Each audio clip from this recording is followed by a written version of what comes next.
সিঙ্গাপুরে আমাদের 5 ঘন্টা লেওভার শেষ হওয়ার পর আবার শুরু হলো জাপানের উদ্দেশ্যে যাত্রা।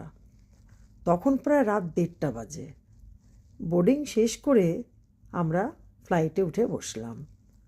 দীর্ঘ যাত্রার ক্লান্তি থাকায়ও মনটা ছিল ভীষণ আনন্দের, কারণ বহু প্রতীক্ষিত জাপান সফর আর মাত্র কয়েক ঘন্টারই মাত্র দূরে।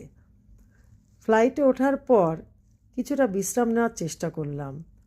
তারপর প্রায় ভোর 5টার সময় আমাদের খাবার পরিবেশিত হলো। তারপরে এই দেখো, জাপানের কাছাকাছি প্রায় পৌঁছেই গেছে, একটু পরেই আমাদের ল্যান্ড করবে। এই ল্যান্ড করে গেল। 7-8 ঘন্টার যাত্রার পর আমরা জাপান কানসাই ইন্টারন্যাশনাল এয়ারপোর্টে এসে পৌঁছে গেলাম।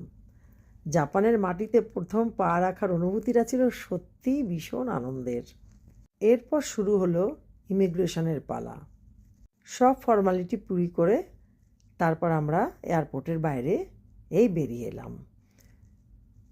এয়ারপোর্ট থেকে সরাসরি আমাদের হোটেলে যাওয়া হয়নি, কারণ আমাদের হোটেলে চেক ইনের টাইমটা বেশ কিছু বাকি ছিল। কারণ হোটেল 3টের সময় চেক ইন হয়। তার আগে কি করব, তাই আমরা একটু খাওয়া দাওয়া করে আমরা সাইট সিনের জন্য বেরিয়ে গেলাম। এখানে আমরা ইন্ডিয়ান রেস্টুরেন্টেই খাওয়া দাওয়া করলাম।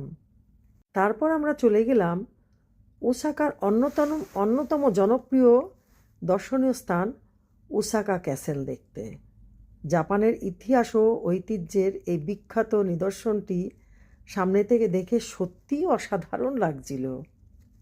চারপাশের পরিবেশ আর সুন্দর স্থাপত্য আর মনোরম দৃশ্য সব মিলিয়ে জায়গাটা আমাদের অসম্ভব ভালো লেগেছিল।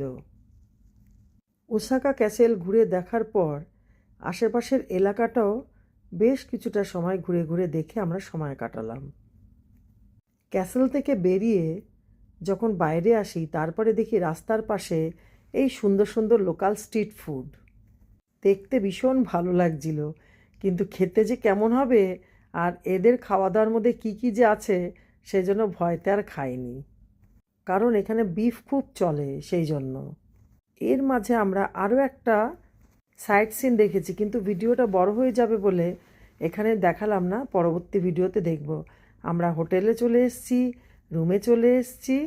তারপরে নেক্সট জাপানের আরও অনেক সুন্দর সুন্দর জায়গা, নতুন নতুন অভিজ্ঞতা, আরও অসংখ্য সুন্দর মুহূর্ত নিয়ে খুব শীঘ্রই আবার দেখা হবে পরের পর্বে।